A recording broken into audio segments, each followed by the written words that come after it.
There you go.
Yes, especially a 4K city. I think it's old because it's 4K up there. Let me try to change this.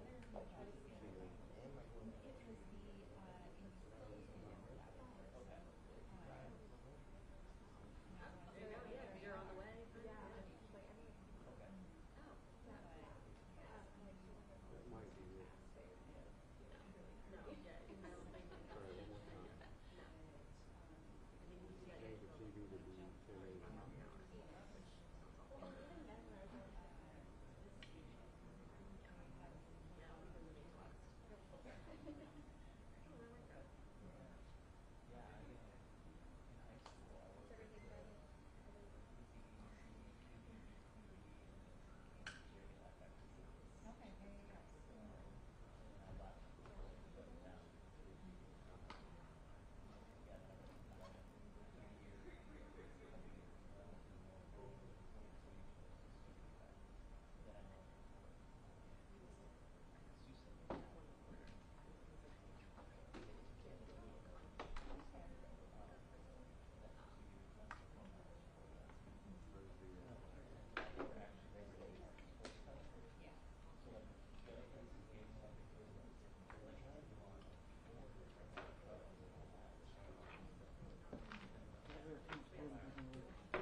We don't need to do that anymore. Yeah.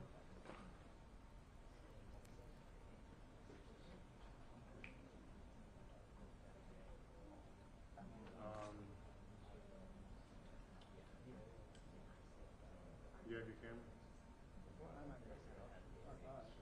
Yeah. Yeah. So I might be preoccupied with this. I'll snap a few, but I'm going to be. You want me to start the live stream? We can start back here. I can click start, share my screen, and you don't answer. Yeah, let's do that.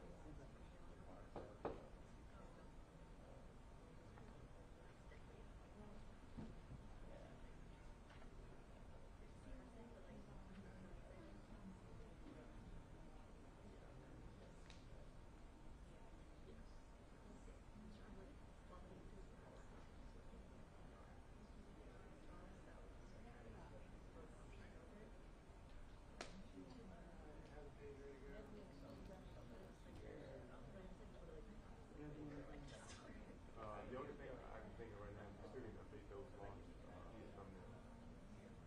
They still have the 24 minutes. That's tomorrow.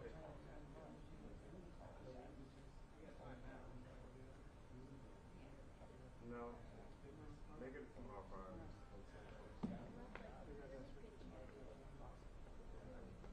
I meant to Friday.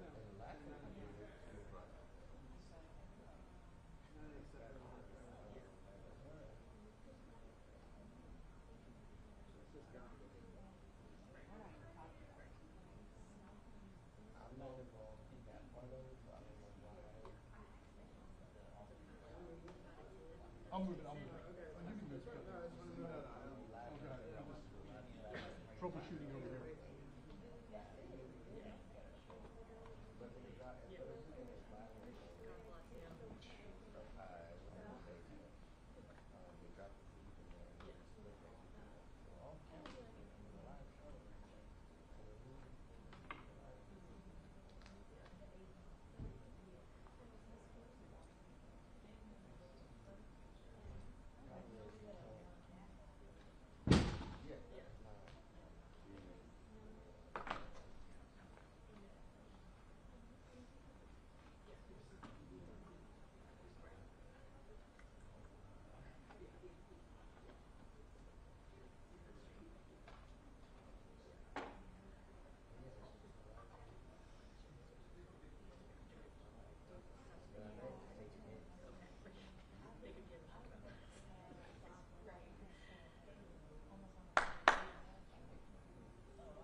I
then in those situations, you know, you ask and you know, oh, sure, no problem.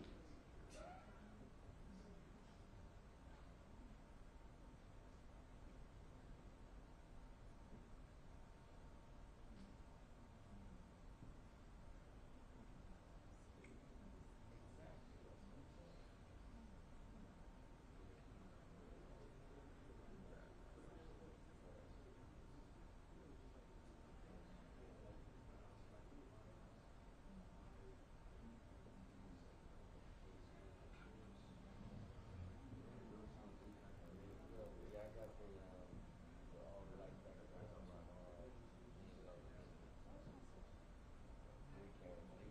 I think they want this phase with the security surveillance shots. So That's what they do. I think it's kind of that's why it's good. probably when the lights come on. Switch it again. I don't know. You can say let me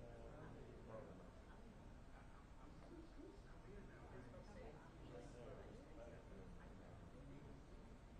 I'll leave it so Yeah, yeah, we got that. You still there? Thank you. I had to, we had to run, probably like out to the lobby last night. that was all the time. No, it was. But all right, sir, we'll talk to you.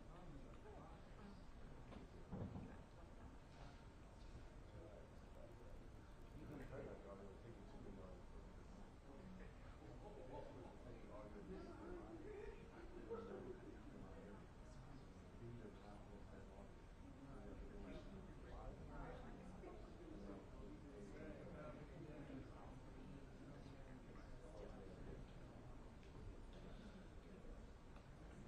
But I don't even think that'll work. Because you still can't turn off.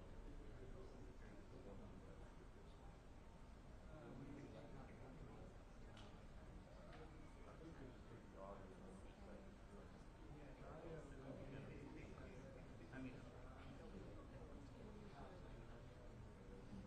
Take that video thing.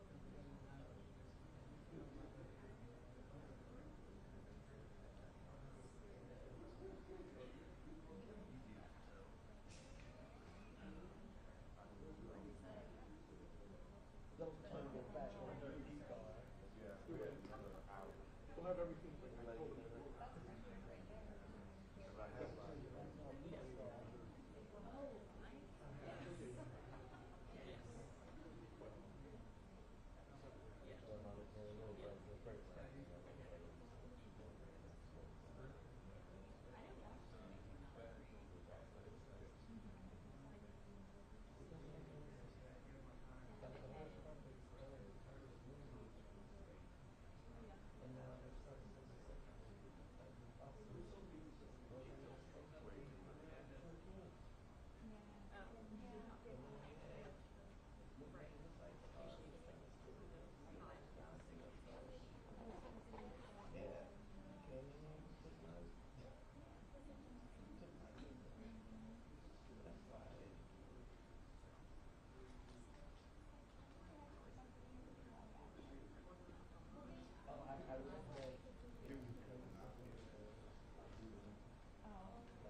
1 second.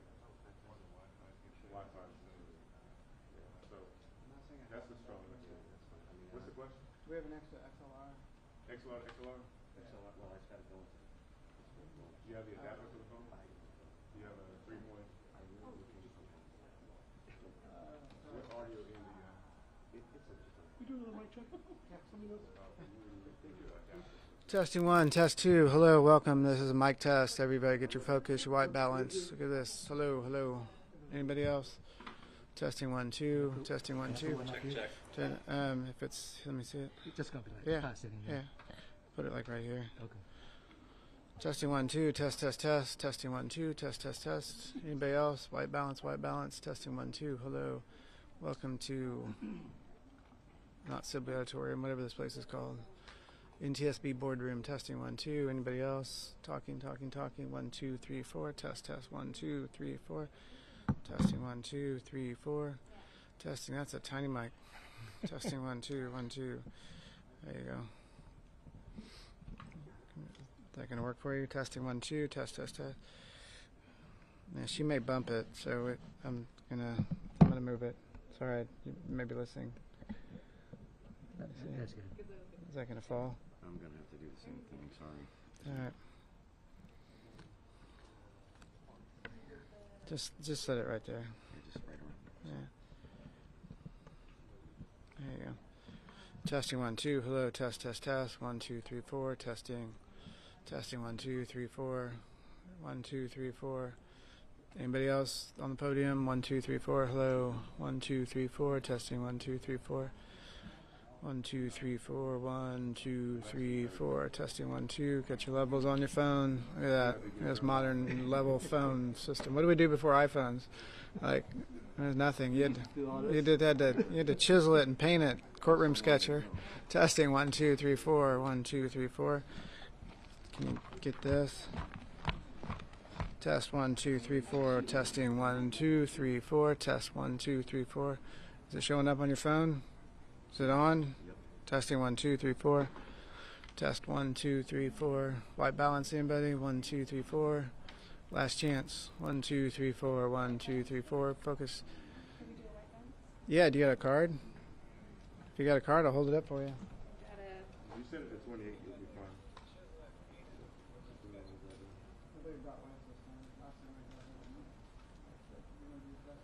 Where do you want me to hold it? Right here? Is this too far away? Just stand like with the speaker. Testing 1, 2, 3, 4. Everybody's using your card. 25 cents to use this card. 25 cents right here. Pay it to what network are you? All right. You're selling farmer wear. Testing 1, 2, 3, 4. Test, test, test. It's a tiny card. One, two. Thank you, sir. Anybody else need anything? I'm gonna step away, and this is it. That's it for me. 1, 2, 3, 4.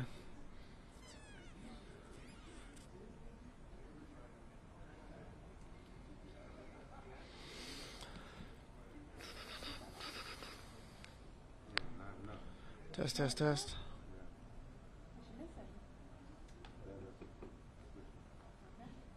We have a better switch, but it's not taking the feed. Testing. Y'all good? Thanks.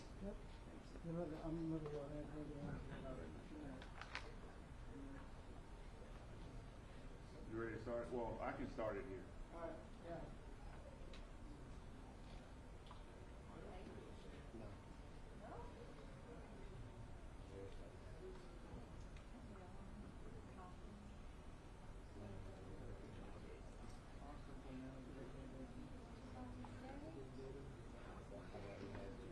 You've already had two. At this point in time, I have like a patch, a replica, like a patch.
I have a feeling we're going to be uploading this one.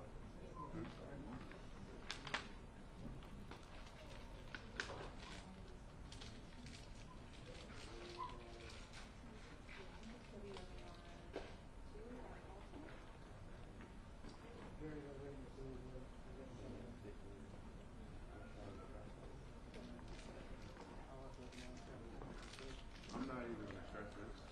Because once that's recorded, I'm going. Or we should shut that thing to 490 Plaza. Oh. Or, whoever that point is. Oh, yeah. On the side. Then we have to walk over.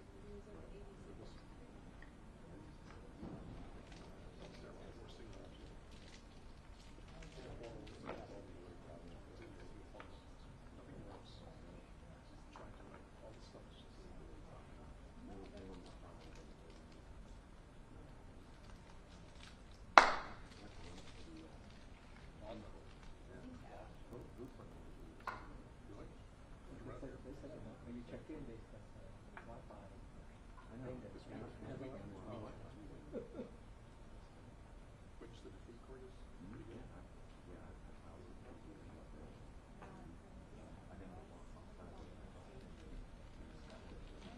They should call it a bonfire.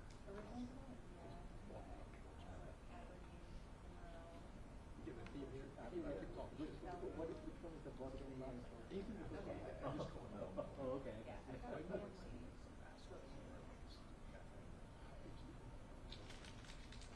that throws trash, doesn't use the walks in the street. Yeah, what this is about, I don't remember seeing this before. No, this little audio thing. So you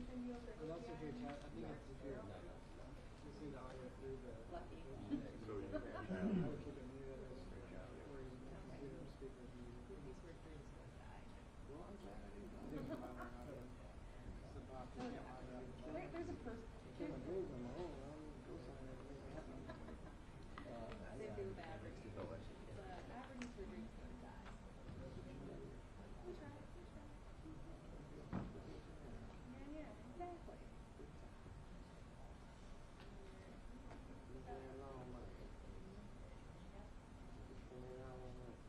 Exactly.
Amazon down. TikTok down. No, I live like literally right across the street, which is why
stand by.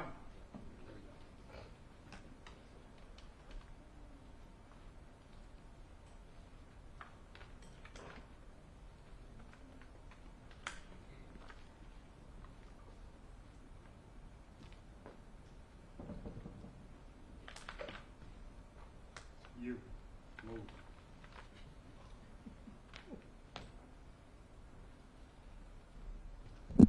Good afternoon. NTSB Chairman Jennifer Homendy will brief you today on the collapse of the Francis Scott Key Bridge.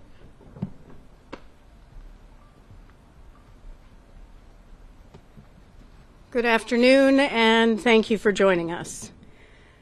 Next week marks 1 year since the striking of the Dali container ship with the Francis Scott Key Bridge in Baltimore. The bridge subsequently collapsed into the Patapsco River, killing 6 construction crew members and injuring another, as well as 1 person on board the vessel. I want to once again extend our deepest sympathies to those who lost loved ones or were injured in this terrible tragedy. Today, we're issuing 4 urgent safety recommendations to bridge owners, the Federal Highway Administration, the United States Coast Guard, and the U.S. Army Corps of Engineers.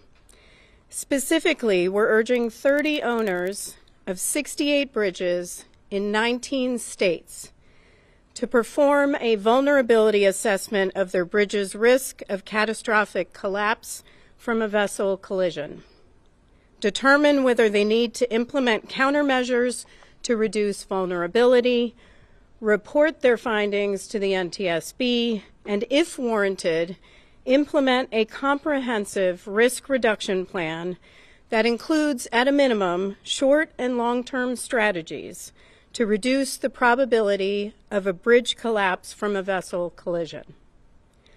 We're also urging the Federal Highway Administration, in coordination with the U.S. Coast Guard and the U.S. Army Corps of Engineers, to provide guidance and assistance to bridge owners on evaluating and reducing the risk of a bridge collapse from a vessel collision. As part of our investigation, we completed a vulnerability assessment of the Francis Scott Key Bridge ourselves to determine how susceptible it was to collapse from a vessel collision, taking into account engineering and shipping advances since the Key Bridge first opened in 1977. This vulnerability assessment is essentially a mathematical risk model used to determine how susceptible a bridge is to collapse from a vessel collision, and it's not new.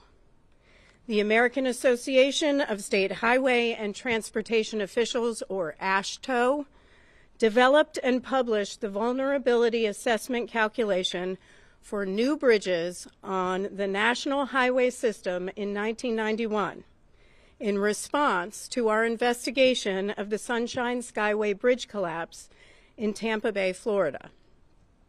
The state of Maryland was on AASHTO's executive committee at the time and served on AASHTO's Highway Subcommittee on Bridges and Structures, which developed those standards in 1991 and revised them in 2009.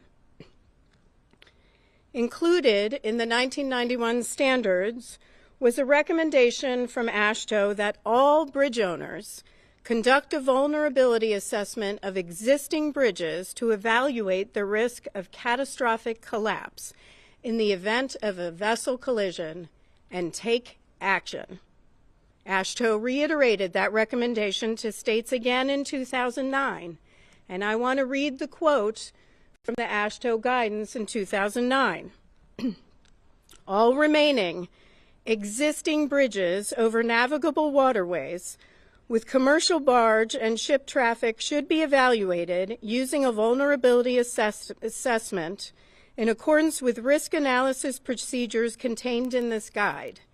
The vulnerability assessments would meet NTSB recommendations to AASHTO, FHWA, and other federal agencies for improved bridge safety based on previous vessel collision accidents involving bridge failures. AASHTO continues on. Based on the vulnerability assessment evaluations of existing bridges within the state system, a screening process based on the estimated annual frequency of collapse can be used to identify and rank high-risk bridges and to prioritize vulnerable structures for potential rehabilitation, retrofit, peer protection countermeasures, or replacement. The Maryland Transportation Authority never ran the calculation on the Key Bridge, and as of October 2024, they still haven't on the Chesapeake Bay Bridge. Had they ran the calculation on the Francis Scott Key Bridge, the MDTA would have been aware that the bridge was almost 30 times greater than the risk threshold AASHTO sets for critical essential bridges. 30 times greater. And almost 15 times greater for Pier 17, which the Dali struck, as well as Pier 18.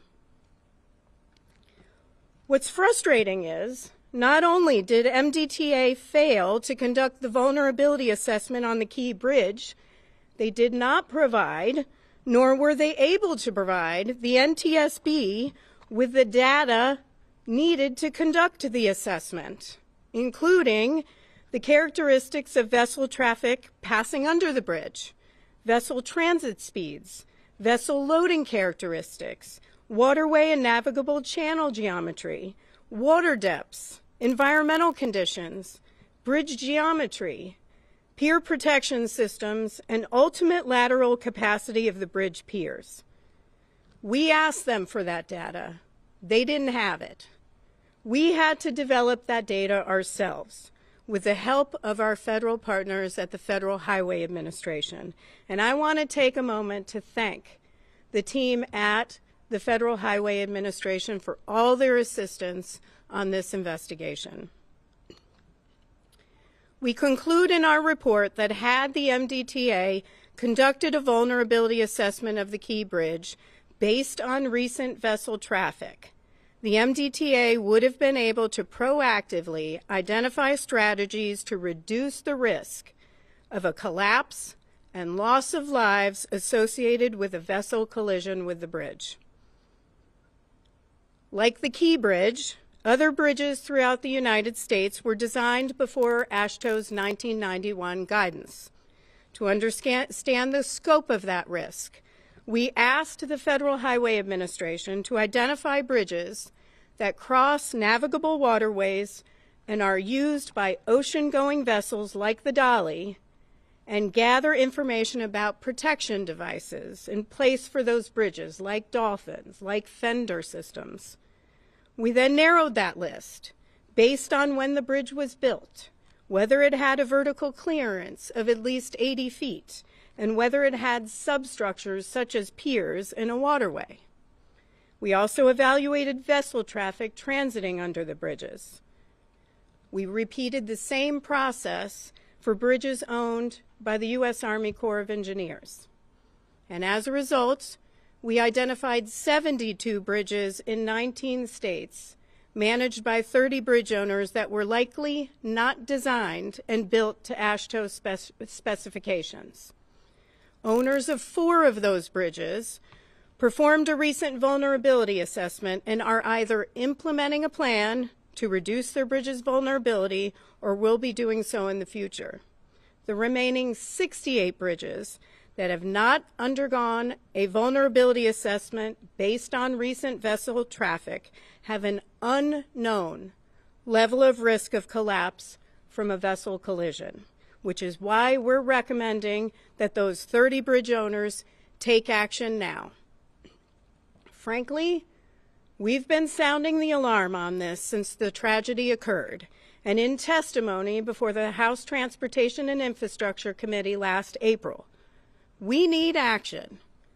Public safety depends on it.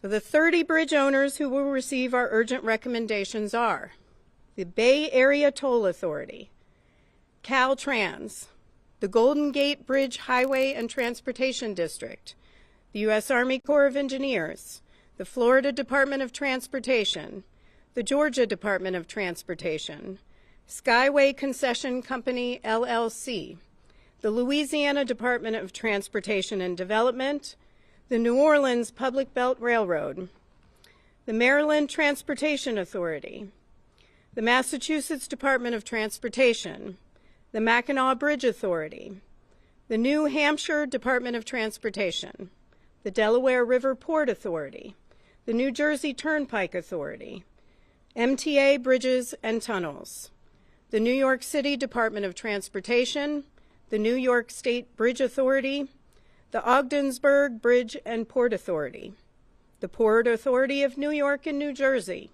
the Seaway International Bridge Corporation, the Thousand Islands Bridge Authority, the Ohio Department of Transportation, the Oregon Department of Transportation, the Pennsylvania Turnpike Commission, the Rhode Island Turnpike and Bridge Authority, the Harris County Toll Road Authority, the Texas Department of Transportation, the Washington State Department of Transportation, and the Wisconsin Department of Transportation. Now, I want to emphasize, because we don't want to see headlines naming a bridge of being at risk of collapse or imminent risk of collapse. A risk level above the acceptable threshold doesn't mean a collapse from a vessel collision is an absolute certainty. Likewise, a bridge design with a risk level below the acceptable threshold doesn't guarantee that a collapse from a vessel collision won't occur. What we are telling bridge owners is that they need to know the risk and determine what actions they need to take to ensure safety. Again, I want to reiterate our exact findings today and all 4 urgent safety recommendations verbatim. For finding number 1, had the Maryland Transportation Authority conducted a vulnerability assessment of the Francis Scott Key Bridge based on recent vessel traffic, as recommended by the 1991 and 2009 American Association of State Highway and Transportation Officials Guide Specifications, the MDTA would have been aware that this critical essential bridge was above the AASHTO threshold of risk for catastrophic collapse from a vessel collision when the Dali collision occurred. Finding number 2, had the Maryland Transportation Authority conducted a vulnerability assessment of the Francis Scott Key Bridge using the American Association of State Highway and Transportation Officials Method 2 vulnerability assessment calculation, the MDTA would have had information to proactively identify strategies to reduce the risk of a collapse and loss of lives associated with a vessel collision with the bridge. Finding number 3, the 30 owners of 68 bridges over navigable waterways frequented by ocean-going vessels are likely unaware of their bridge's risk of catastrophic collapse from a vessel collision and the potential need to implement countermeasures to reduce the bridge's vulnerability. Urgent Recommendation 1 to the Federal Highway Administration. In coordination with the U.S. Coast Guard and U.S. Army Corps of Engineers, establish an interdisciplinary team, including representatives from the Federal Highway Administration, U.S. Coast Guard, and U.S. Army Corps of Engineers, and provide guidance and assistance to bridge owners on evaluating and reducing the risk of a bridge collapse from a vessel collision. Urgent Recommendation number 2, the U.S. Coast Guard and the U.S. Army Corps of Engineers as the recipient of Recommendation number 2. Support the Federal Highway Administration in establishing an interdisciplinary team and provide guidance and assistance to bridge owners on evaluating and reducing the risk of a bridge collapse from a vessel collision. Urgent Recommendation number 3 to the 30 bridge owners. Calculate the AASHTO Method 2 annual frequency of collapse for the bridges identified in Appendix B of the report that we issued today, for which you are responsible, and inform the NTSB whether the probability of collapse is above the AASHTO threshold. If the calculations that you performed in response to the safety recommendation indicate that a bridge has an annual frequency of collapse greater than the AASHTO threshold, develop and implement a comprehensive risk reduction plan that includes, at a minimum, guidance and assistance from the Federal Highway Administration, U.S. Coast Guard, and U.S. Army Corps of Engineers interdisciplinary team. And the 4th recommendations, develop short and long-term strategies to reduce the probability of a potential bridge collapse from a vessel collision. Now, a few things about the status of the investigation itself. We're releasing over 1,000 pages of investigative material in the public docket today, including our bridge factual report and some interviews. Next week, we intend to release the hazardous materials, meteorological, and survival factors factual reports, as well as a study conducted by our Office of Research and Engineering on vessel size increases and associated safety risk. In the next few weeks, we intend to publicly release the voyage data recorder audio transcripts and associated data. We're still finalizing the engineering, nautical operations, and anchorage factual reports. We'll then begin working on our analysis and developing our findings, our probable cause, and our safety recommendations with a final report released this fall. Now with that, I will take some questions. Please raise your hand. I'll call on you. Please state your name and your affiliation. My name is Jessica Babb. I'm with Fox 45 out of Baltimore. So I know you've said that the MDTA did not provide or not calculate these risk assessments on the Key Bridge. The Dali was a sizable cargo ship. So had the MDTA conducted this assessment, could they have put measures in place you believe could have prevented this collapse? And if so, what types of measures would those have been? Yeah, so these bridge owners need to be looking at recent vessel traffic. Things have changed over time. Vessels have gotten bigger, heavier. At one point in the 1950s, we had vessels that had just 800 containers on them. Now we're talking 24,000 containers. So they need to take a look at specific measures that are included in the AASHTO guidance. So yes, MDTA would have known the risk and could have taken action to safeguard the Key Bridge. Do you think that collapse could have been prevented, though? Had they done that, the collapse could have been prevented. Yes.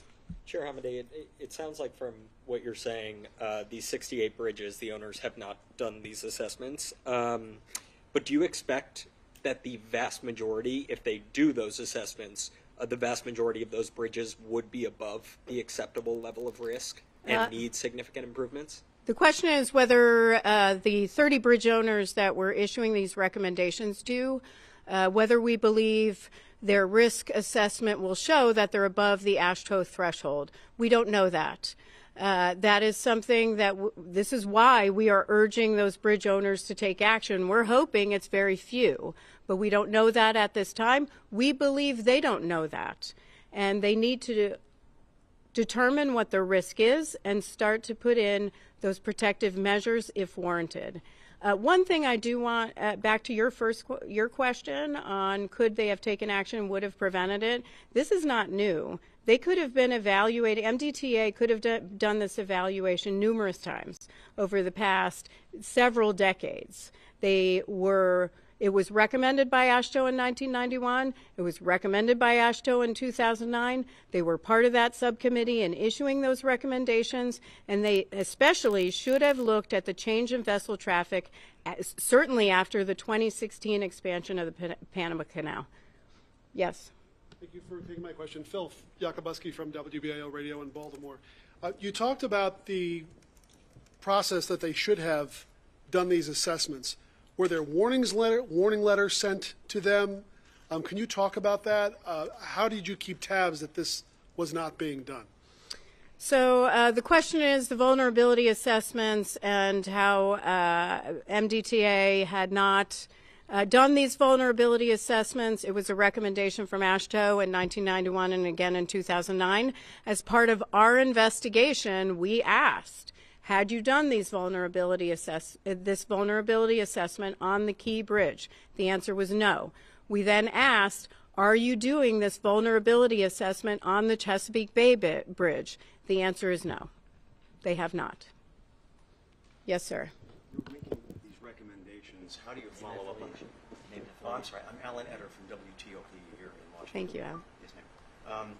You've made these recommendations. What does the follow-up look like? How can you ensure that these measures take place? The question is on the follow-up and urgent recommendations. When we issue urgent recommendations, we are saying there is a safety deficiency here, a potential safety risk, and you need to take immediate action. So we will follow up with all of the bridge owners. Over time, we will follow up with Federal Highways. We had a briefing for Federal Highways today. I also called the state of Maryland to make sure they knew that we were issuing this, as well as several others. So we expect action. And we have an entire team that follows up on those recommendations and will do so. Ms. Hamady, Kate Amara from WDCA-TV in Baltimore. I am curious if the Bay Bridge is on, the Chesapeake Bay Bridge in Maryland is on the list of the 68 bridges, because I'm also wondering if so, could that be the only bridge of the 68 where the owners knew it was on the list? Because back in May, your preliminary report specifically directed the MDTA to do short-term and long-term studies to upgrade the existing protection. So is the Bay Bridge on the list?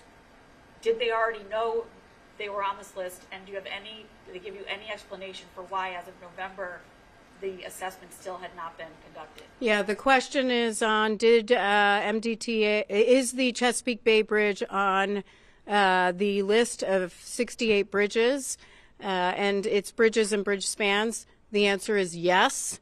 The east and westbound portions of the bridge are on the list of 68. And then the question is about their vulnerability assessment and conducting the vulnerability assessment. We asked MDTA, are you doing it? In writing as of October, they stated no. Certainly, if they build a new bridge, they will have to. But as of the existing bridge, we know that they have not done that. Calculation, that vulnerability assessment takes a long time. There's no reason why they shouldn't have done it before now. It shouldn't take an urgent safety recommendation to get action, and we expect that to be done now. And we'll follow up. Thank you. Sure. Yes, sir. Chair Hamady, Adam Tuss, Channel 4 here in DC. People have a hard time driving over the Bay Bridge as it is right now. What would your advice be to them if the safety risk is kind of unknown at this point in time? Yeah, the question is about concerns over safety and driving over the Bay Bridge. I also drive over the Bay Bridge at times. I would say the reason we are issuing urgent safety recommendations is we don't want this to occur. Certainly the same type of traffic goes under the Bay Bridge, but at higher speeds. And so what we are trying to do is prevent something in the future. That is always what we're trying to do in issuing our safety recommendations. In this case, they need to know the risk and take action. It doesn't mean there is a risk there. They just don't know right now. So they need to determine that and do some work. But in your opinion, is this something that drivers should factor in when they make a route choice, when they decide I'm either going to take that bridge or go a different way? Is this something that drivers should take into consideration? I mean, drivers have to make their own decisions, especially, when it comes to their day-to-day travel. Yes, ma'am. Hi, Firdausa Stover with Fox News Channel. Have you spoken with the Maryland Governor, Wes Moore, about the challenges with MDTA? Have I spoken with Governor Wes Moore about the challenges with MDTA? Our investigative team has worked well with MDTA throughout the investigation. They have gotten a lot of information from them. They didn't have the information to provide. So it wasn't that they were withholding the information, but they didn't have the data that needed to go into that calculation. Why that is another issue. They should have had that data. We did the work, but they have worked well with our team. Yes, sir, and then I'll go over here. The question is about the data. St. James Baltimore Sun. Do you know if they have changed any of their data collection systems, and if they even have the data to have a full risk assessment for the Bay Bridge at this point? Does MDTA have the data to do a full risk assessment of the Chesapeake Bay Bridge? They've certainly had enough notice to go ahead and get that data together. This is part of our recommendations where we are urging Federal Highway Administration, the U.S. Coast Guard, and others to work with the states to help them do that. So hopefully they'll be able to take action, but this is a great question for MDTA on what they do have available for the Chesapeake Bay. Yep. Elizabeth Worthington from WAR2 News in Baltimore. So you testified last spring in the Senate that after that Sunshine Skyway Bridge collapse, the NTSB recommended to the Coast Guard to evaluate pier protection systems in the context of the shipping traffic those bridges see, but that was never done because the Coast Guard said at the time it didn't have the authority. Do they have the authority, and are they doing that now? And that testimony was before House Transportation and Infrastructure Committee. Their authority, I think, I don't know the answer to their authority. We will get back to you on that. They did not have the authority at the time. Federal Highways Administration also currently doesn't have the authority to mandate that risk assessment and those changes for those older bridges prior to 1991. But what I did testify to at that time is that bridge owners need to take action now and not wait. Two more questions? And then, yeah. So, kind of two questions. Like, were you surprised by these numbers? And then also, just to get at this, why are the assessments so important to be done? Were we surprised by the numbers? I can say yes. We were very surprised that they were so high, 30 times almost 30 times greater than the threshold that AASHTO sets, and 15 times for Pier 17 and Pier 18. That was a surprise to all of us. But, it's something that MDTA could have known and should have known. And why is it more important, you asked? It's important to understand risk so that you can take action now, implement short-term and long-term strategies to ensure public safety. Last question. So we We actually asked MDTA over the summer when we were doing a story for the AASHTO frequency of collapse calculations, and MDTA replied, this is a direct quote from them, "This specification on analysis for pier protection is used only when designing a new structure to determine if/where pier protection is needed." Were they wrong on that? They might want to, there was a quote somebody read about a response on pier protection and about how it applies to new bridges. That 1991, they might want to read their own guidance. They were on the AASHTO Executive Committee in 1991, and they were on the subcommittee that developed the 1991 guidance and the 2009 update. It says very clearly on like page 3, you should do the same calculation and risk assessment and put protective measures in place for your existing bridges before this guidance came out. So there's no excuse. Thank you so much.